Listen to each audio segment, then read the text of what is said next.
Lieutenant Daniel Janowicz, 25 years in. You guys know me as Jake, but that's just my dad. So, engine 37, been here for 3 years, and still loving the job. My family house, my father's house was on St. John and Apple, 6881, which is Martin and Michigan Avenue. And then my mom grew up on Wesson and Horatio, which is Michigan Avenue, Livermore. And I was baptized at St. Francis d'Assisi right at Buchanan and Wesson. So, yeah, my family's been in this area since probably the late 30s. After my father passed, a friend of mine and I, my sister had moved into his house on St. John. So I stopped to see her, and then we stopped in here. God rest his soul, Mike Price, he was here. And then I can't remember the officer. I want to say maybe Tim McHale, and then I don't remember the decky. But I walked in. Oh, hey, Danny, how are you? You know, and Mike Price said, hey, they're taking applications again. Because I kind of really not thought about coming this route. I shouldn't say that. I did, but it's hard. It was hard for a while coming around these places. But he's like, hey, they're taking applications, and I went down to Cobo, and it worked out, and I got hired on. So it's funny walking in that back door and seeing them sitting at the kitchen table and then getting the application and becoming a fireman. Now I work at that firehouse, you know. So it all comes full circle, I guess. So my first day I walked into the firehouse, like I said, Ron Tani was my boss, and Gary Clapp was the senior lieutenant on the engine. And I knew Ronnie from being a kid. There was an old bar on 6 Mile Lasser. It was called the Old Timers. And my father would take me in there. This is prior to him quitting drinking. He didn't drink post-divorce. Prior to divorce, he was a drinker. And he would line quarters up on the pool table. And I was just tall enough to look over the thing. And I would sit there and he'd blow the money, and I'd try and hit pool balls while he and Ronnie Tani would drink. So I'd known Ronnie since I was a kid, and I walk in the firehouse first day, Little Jake. That's the first thing he says, Little Jake. So guys ask me how I got that nickname, and I always tell them, I said I never had any influence on this. I just walked in and everybody knew my dad, and I'd like to think my dad was well respected on the job, you know. So coming into that, you know, guys are like, well, does that make you feel right? I said, no, I think it makes me feel good in the respect that they respected him, and then hopefully I'll earn their respect. So, hence why I got the name Jake. Well, I'm sorry, Jake Jr., Janowicz, Little Jake, Baby Jake, Jakester. Yeah, a lot of those guys I knew just because of just coming there through, you know, repetition. You better recognize faces and names, and does that make it easier or harder though? That's a good question. You've always heard the thing about FK, right? About FKs. I'm an FK.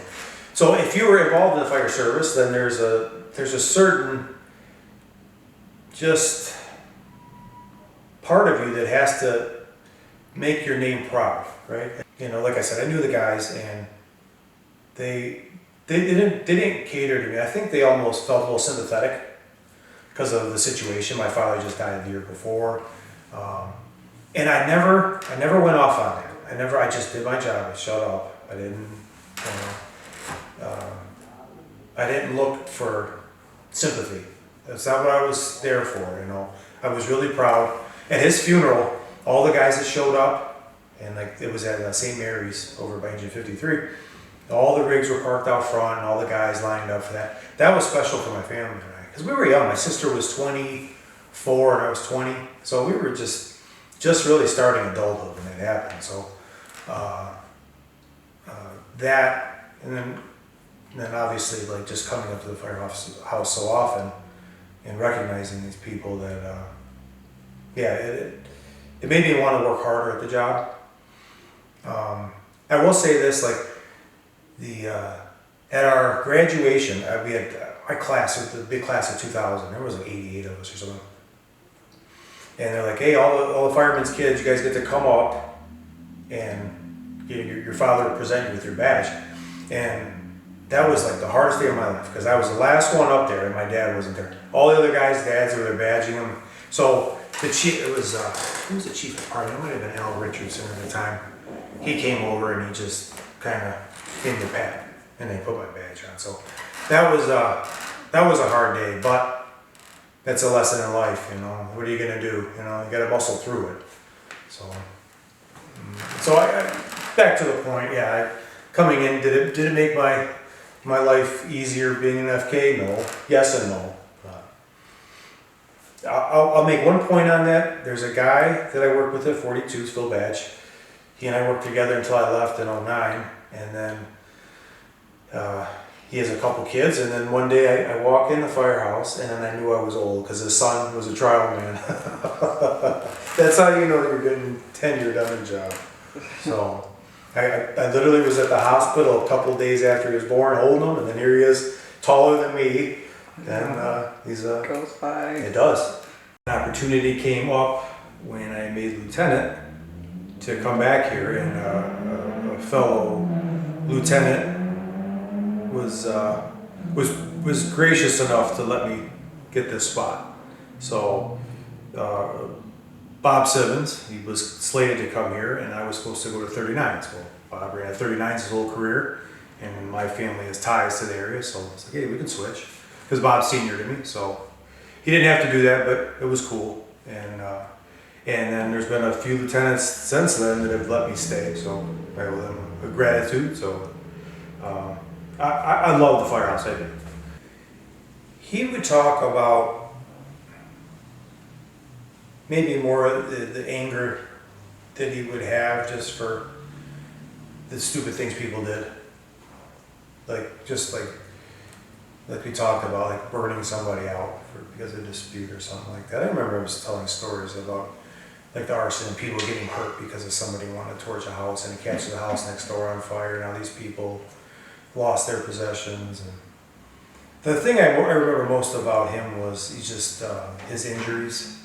Like he got burned. I remember getting burned, get a hole in his wrist, and then he got hurt early on in his career. He was throwing a mattress out the window and he cut, I want to say, severed his middle ring and then pinky finger tendons. So he couldn't move his hand, so they had to go in, and he had this giant scar that ran up to his elbow, and he told me they peeled him open and they got his tendons back in order, sutured him up, and then he was off for about 1.5 years with that just because he had to relearn how to use his hand. So he took a duty, then he came back on duty from that. But then his face was always, he always had burns, his ears were always burned, always. Like, he always had scars on the side of his face. Because like once again, they didn't wear Nomex back then, so. And them old guys, they were all heavy smokers, and they smoked in fires, and they smoked outside of fires, and you know, it was a different world back then. But with that being said, he loved his job. He loved it. You know, he was. There was a picture up at 42s where it said perfect attendance. He literally went there every day in a calendar year because he was a Staples guy. And I think this was post-divorce. My parents were divorced, and maybe it was him. It was therapeutic for him. And there was a picture of him that said, "Don't feed him." I think he was the stray cat. So I'll never forget that going in there. There was a picture of him, "Do not feed him." Perfect attendance, both units, because he came in every day for a year. So, yeah, I remember some of that stuff, and they're good memories for me and my sister. And for as many bad ones as we have of the hard times, you know, the good times, those are the ones we remember. So, there's a lot of guys that I've worked with over the years that had, you know, nice things to say about him, and that kind of stuff helps you, you know, it does. And there's guys that have had fathers on the jobs, and you know, you try to keep the family name going, so you work hard. So that's, I still kind of thrive on that. I've kind of turned into, I don't know, a bit of a, I don't want to say psycho, but like I'm constantly doing stuff. Like I just feel like there's always something to be improved around here. And that's just maybe it's a character trait, I don't know, but I try and make these places better. So I like to think I bring something to the job every day I come here. So I have that to take with me anyways, right? It's not as busy as the old days of 54s and 42s, but with that comes other things. You know, we find ways to train the younger guys just on things that we used to do and how to do things. It's not the constant medical call. You know, that's the new job, so we have to keep on top of them as far as the training. So I can't say that I dislike the medicals. I just don't like the redundancy of the non-emergency calls.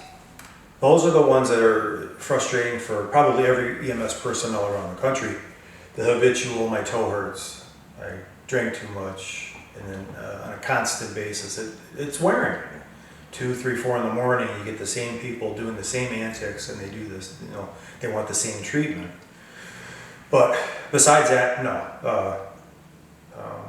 The medical stuff is, you know, it's opened my eyes to a lot of different things, and it makes you appreciate the human body a little bit more. I'm just looking for things that don't look, that look out of the ordinary, right? The house fire, you pull up the house fire. But there's things that I've seen in guys that have gotten hurt that I remember. That's what I think about. Sergeant Mike English, you know, we're Southwest Detroit, down the road here at Springwells. He had a porch fall on him. And 2 weeks ago we had a house and the porch is burning. I told the guys, look, you're either hitting it from here or we're going in. There's no in between. We're not waiting on this porch and hitting it from here. We're hitting it from outside, then we're running through, or we're just gonna go and ball bust it and get through the door. So they made a decision just to kind of hit it a little bit and go. Because that porch, if it lets go, you're sitting down. 3 guys got hurt on that porch collapse, and they all ended up with duty disabilities because of it. So I will always remember that, and that's what I think about. Or I think about what happened with the gentleman at 39s. That his last name, I think, was Bynum. He fell through the floor and got burned up. And I think about that. You see fire coming out of the basement. You know, you got to check that floor, check the floor, check the floor. I just tell these guys, check the floor. You know, use your foot. Use it as a barometer. If it feels spongy, it's not worth it. Right? Back up. Find another avenue. Roofs, reading smoke conditions. You know, I've been trapped up on roofs with guys just because we misread the smoke. You know, Dan Nunnery, he and I had to jump from a roof on a house because it started to collapse. Because we were up there and it was going fine, and it just started coming down. We had to jump. So, Where'd you jump to? house next door. I don't want to put my crew in that situation. You know, the job is done. They've done remarkable things in the last decade. The city as a whole, like going from just the epitome of literally any major municipality in the country to now it's a thriving metropolis in the downtown area. It's amazing to see what's happened.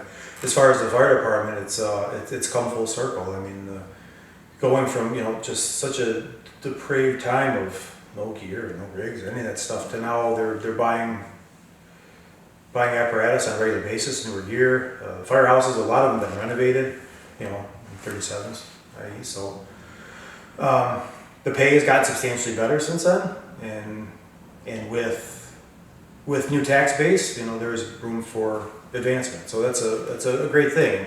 I try to tell the young guys, like, I know you come to Detroit, you think you want to get fire. So that's not advantageous for your salary.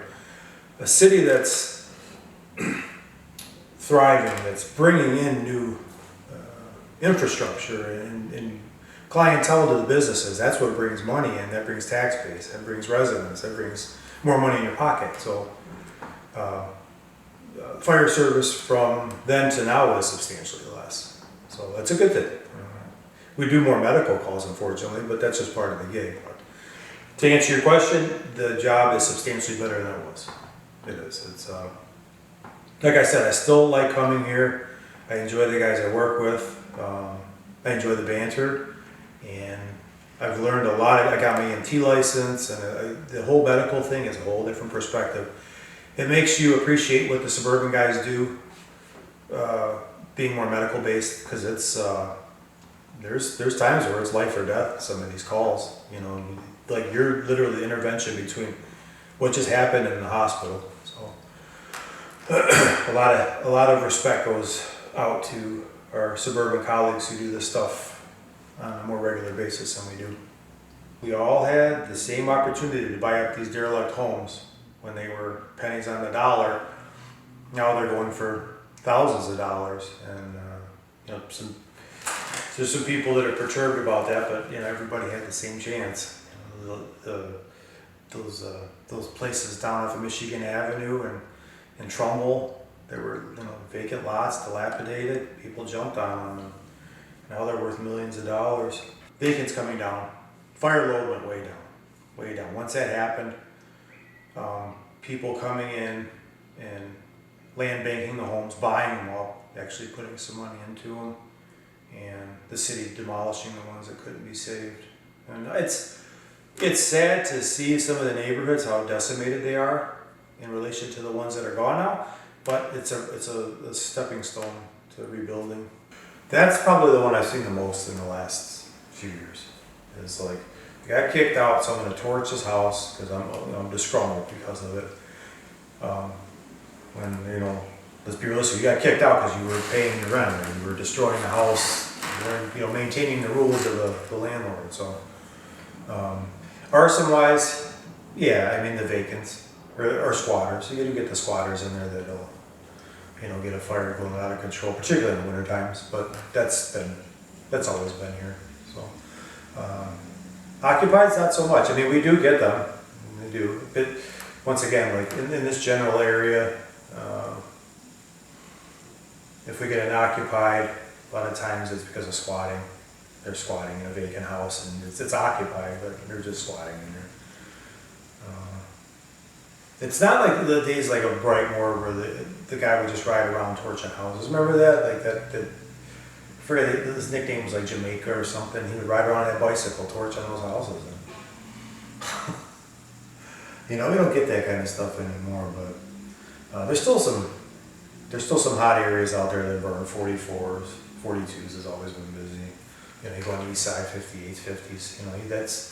You look at that area, and it's just saturated with vacants. So still, so certain neighborhoods never got really touched. Well, some of them are at the point where they could just clear it out and start from scratch, right? Just take everything, eminent domain it. Look with what they did around Marathon with those people down there, right? Just kind of a toxic environment, but I mean, maybe visually toxic.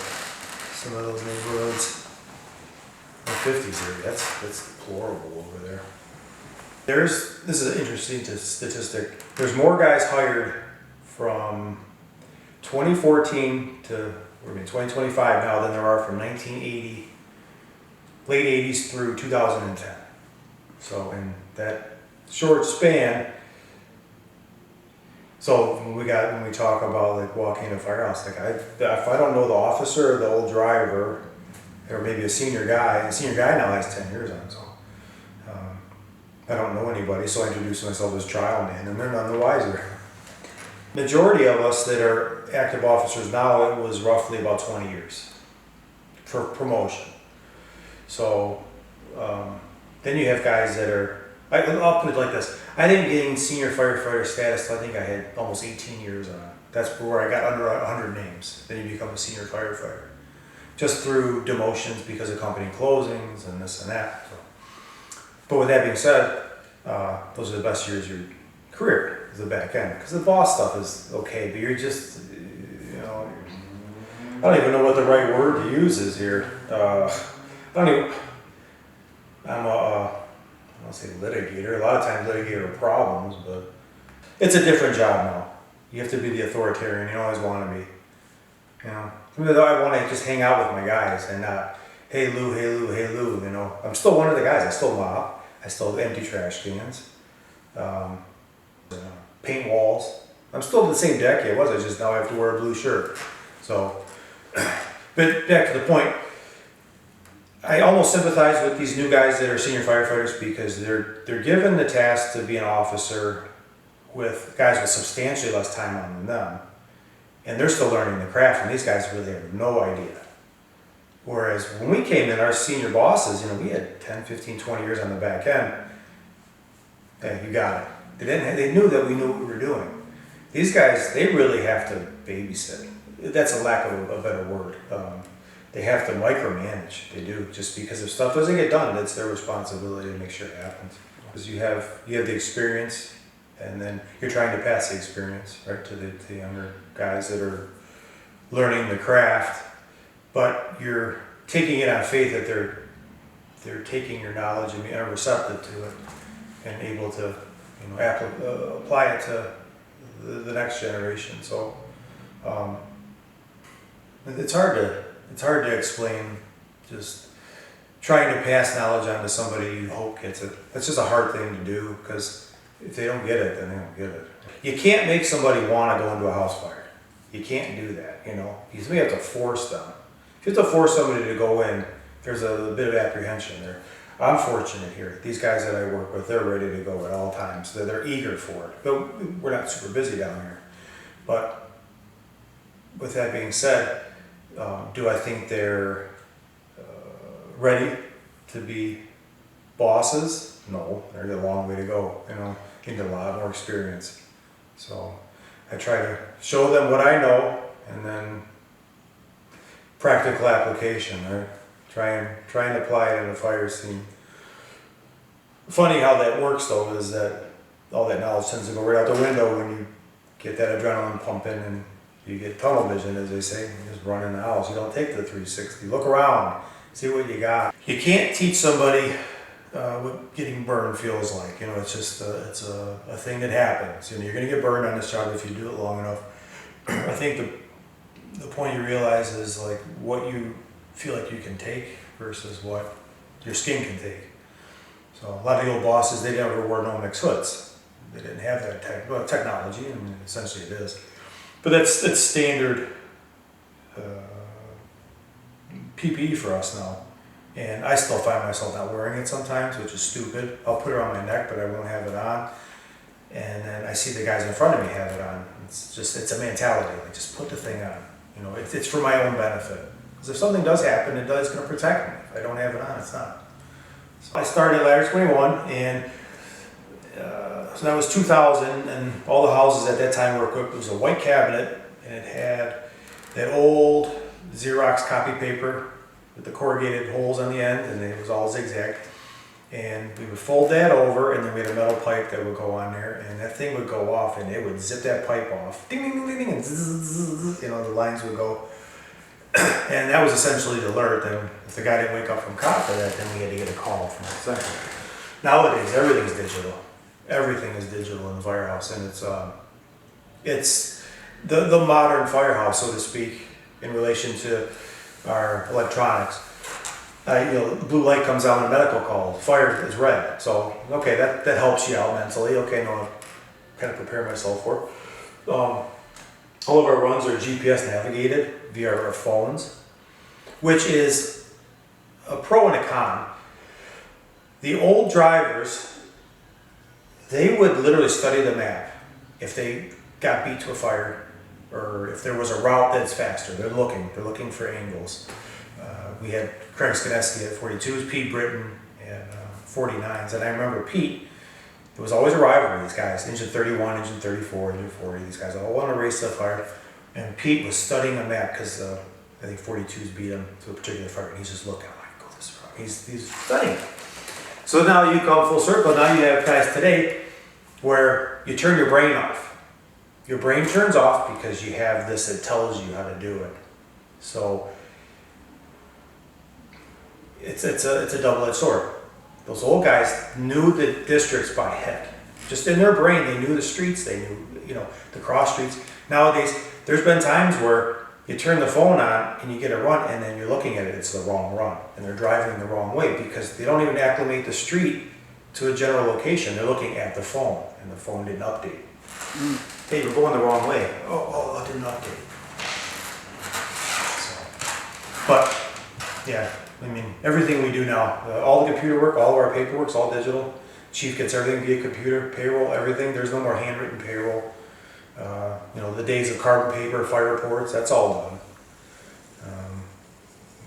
And clean gear. Yeah, there's another one. Yeah, absolutely. That was a big plus for the DFFA, getting those gear washers and dryers. For decades, that's all we did. Garden hose. And so we had garden hose and in the sun, both which were detrimental to the equipment. Garden hose isn't going to get out the toxins in the fabric, and the UV destroys the Kevlar. So. And how long did you Janowicz, sorry. have the same? You'd have the same pair till it ran pretty much. Yeah, well, yeah. The ragged, yeah, that stuff was pretty bad. It got to the point, I remember one of my coats, I would break out because the cuffs were so dirty. I would get like this itching hives, and it was just all the crap that was in it. And like I said, once again, rinsing it off, it doesn't do anything. And a lot of those old turnout gears, they were in the old Janesville, they were sewn in the collar. So you could pull the liner out, but you couldn't really separate them. So the way that works now is you pull the liner out, you wash the liners. Then you pull out the shielding and you wash that separate from the liners. So this has more carcinogens on it than this does. You don't want to cross-contaminate. Well, those old coats, you couldn't do that. So, I mean, garden hose. Maybe a brush with some Dawn if it was really bad. My first boss, he came on, I want to say, in the 60s. So those guys that went through the tumultuous time of, you know, post riots, then that's the city's kind of decline there. And then the guys that did the 1980s, my senior guy, other senior guy came on in the 80s, you know, hats off to them. You know, they had so many fires, but the thing I always appreciated about the older bosses was they were always calm and cool. The fire scene, they just never got riled. They were always just kind of like, all right, let's go at it. And that's just something I used to use in my head. It was, they've been doing this stuff for 100 years. You know, this is nothing new. 100 years worth of these guys. At any given time on the rig, you know, my first officer was Ron Taney, and my senior man was Glenn Smith. Taney came on in 69 or 70, and Glenn came on in 88.